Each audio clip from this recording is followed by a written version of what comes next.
Welcome into this episode of Coach's Corner. We are starting the year, and of course, we already have multiple sports that have started, but the big one is coming up, and we start in a big way as the Wildcats will take on Enid. Hey, Coach Justin Roland with us now. Coach, welcome in, and welcome to another year. Good to see you, man. I've missed you. Well, we see each other, talk a little bit, but I guess I'll start. I got a chance to see the scrimmage last week, and from my opinion, I thought this last year, but I think even more so this year. In my 10 years of calling Ponca City Wildcat athletics, I felt that you guys were further along before the season started in the scrimmage than maybe I've ever seen. Yeah, a credit to our coaches and our kids. We've had a great spring or great winter, great spring, really productive summer, and it's kind of helped us lead into this season. And then the 3 weeks of prep, fall camp was really fall camp this year, and the kids are doing good. They're revved up. All right. Talk about, there's always going to be some small changes, and the core stuff's pretty much still back. But as far as coaching staff, who do we welcome in this year? So we got a new one with our varsity staff, Kason Badley. He played here. Then it was a 4-year starter at NSU, O-line guy, and just a really high-energy guy. He brings that element of nuance, right, to the O-line. Every position evolves, and he's kind of bring that. He's bringing a lot of energy and just good guy to have around, and our kids can look up to coaches like that. No doubt. So you got that. Let's go. We're going to talk defense because that's your baby, of course, but Let's go offense. And last year you come in, you had great success last year, but you bring in Coach Snelling, and with that, it was kind of one of those things. You're instituting a new offense. There's a lot of eye candy, I guess you'd say, so it can be confusing at times. Yeah. There was growing pains with it, but it turned out to be one of the best offensive years Ponca's had in a long time. Well, now you got another year under your belt of that. Yeah, and that's what when people ask me, they ask about certain kids, and I literally just say they're a year older. They're a year older. They're a year more experienced. They're a year cleaner. Going into the next season with the same terminology, same coaching, some of the same bodies helps so much, and I think they're on a collision course to have a great year. Yeah, and there's, we talk about it. We saw it last year, and it was kind of the start of it.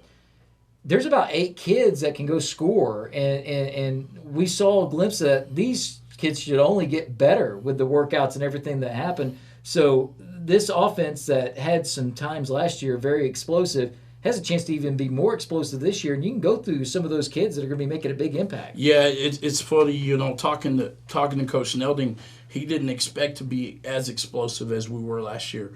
So that was a little bit different, right? And we kind of start leaning on that as the year went on. Hey, we're going to create explosive runs, explosive throws. I think 85% of our passes went for touchdowns, so something crazy like that. But you bring those kids back, of course. Johnston at quarterback, every year for us, it seems like that I've been here, we've always kind of looked at some of the other quarterbacks and been like, man, they can change the game. Well, that dude's on our team this year, and that's what Johnston Burke is. He's a 3-year starter.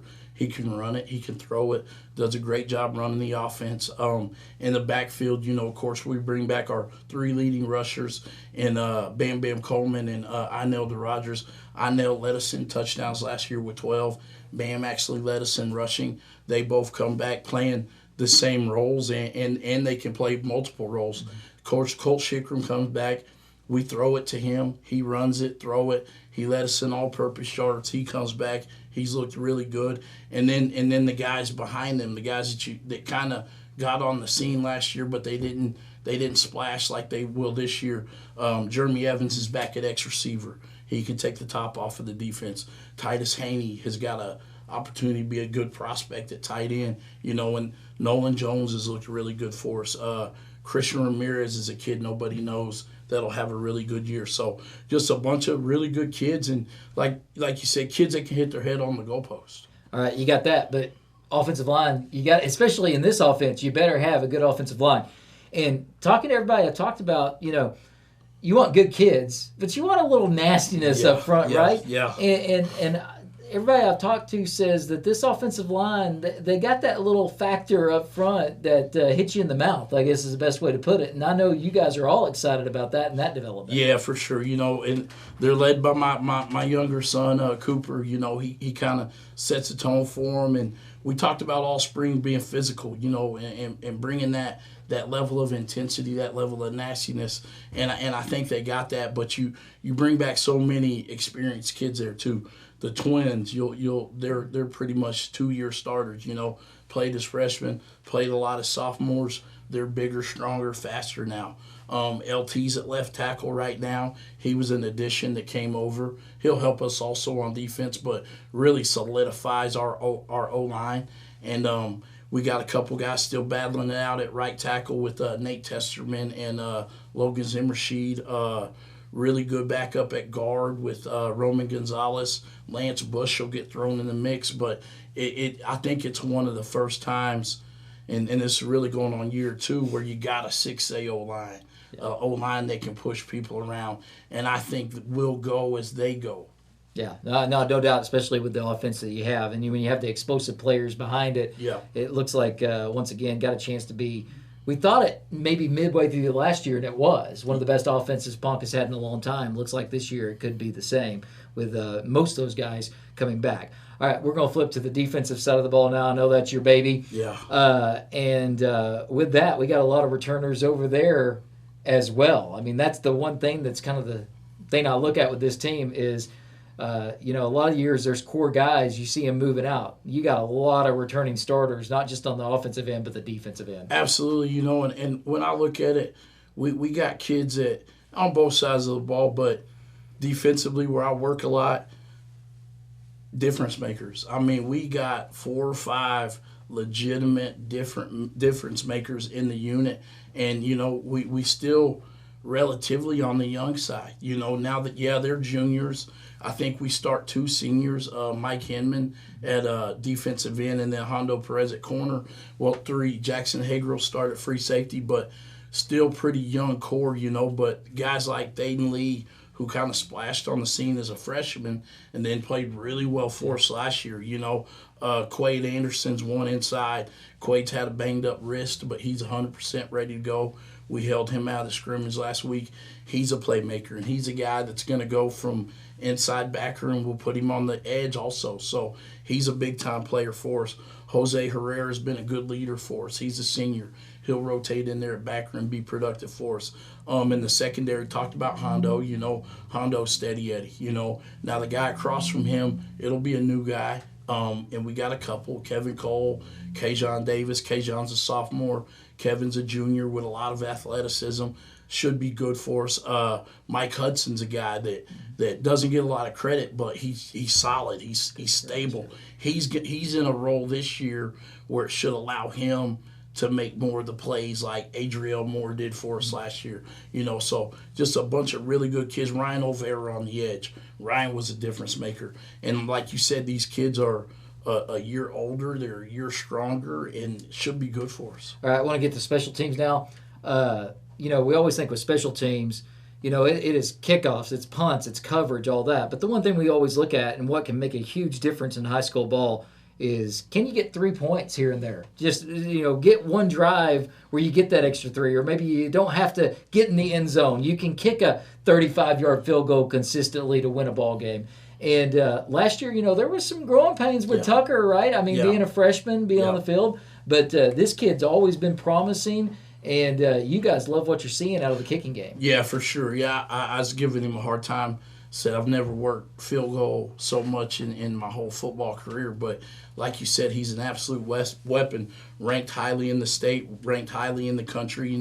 He's a kid that travels around and goes to the kicking competitions, does really well. But like you said, man, it's turning into guaranteed points. And with our special teams in general, I think we're top 5 in the state in kickoff return yards, with the guys that are running the ball back there. But we want to be dangerous on special teams. And Tucker's part of that, Tucker in the field goal kicking game, and then Hondo in our punting game. We're super dangerous, and we've worked hard at it.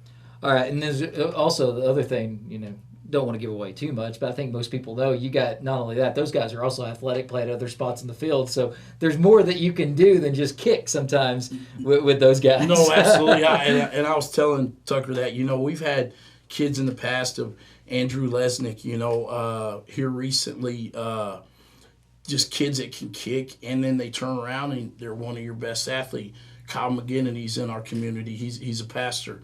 Kyle was a kicker, starting corner, starting X receiver. So they always tend to be athletic, and I talked to Tucker about that this year. He really wants to focus on kicking, and this year he will. With our numbers, that'll be his primary focus. He'll be kicking the football. Now next year he may be asked to do a little bit bigger of a role. Yeah. All right. I want to get into a little bit of the off-season stuff before we get into Enid. And you told me, it was a tough off-season, right? Yeah. But at the same time, it was maybe the most rewarding off-season. The kids have understood that as well. So talk a little bit, Wes, with the weight training has been unbelievable with the strength and conditioning. But also it seems like you finally got things where you wanted them as far as getting in the off-season, working there to go and win games during the regular season. So talk a little bit about the offseason and how tough it was, but also how rewarding it was. Yeah, it's pivotal. If you're going to be a contender in 6A, you're really looking beyond the 4 months that the schedule allows you to work and practice at it. And it was something that was big, in the wintertime. What was big was we had 4 coaches in there every day, So when we got our allotted time, we went to work. We worked, footwork, strength and conditioning, football stuff. So you're installing plays. You're able to get a lot of work done then. And then, you look at the weight room. I'm one of those guys that Coach Franklin's a tool that is massive for our program.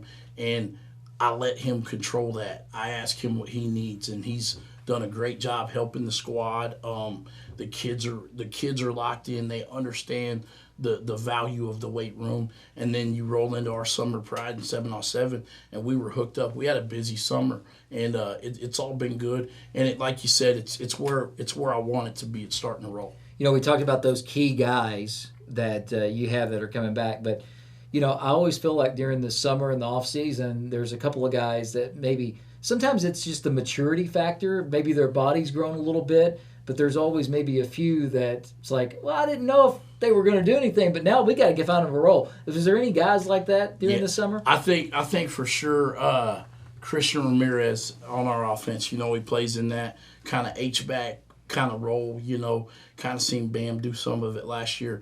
He's a big one that's going to splash on the board. Sawyer Bartley's a kid that we had at safety. He's moved down in the box. He'll play linebacker for us. He's had a really, really good summer.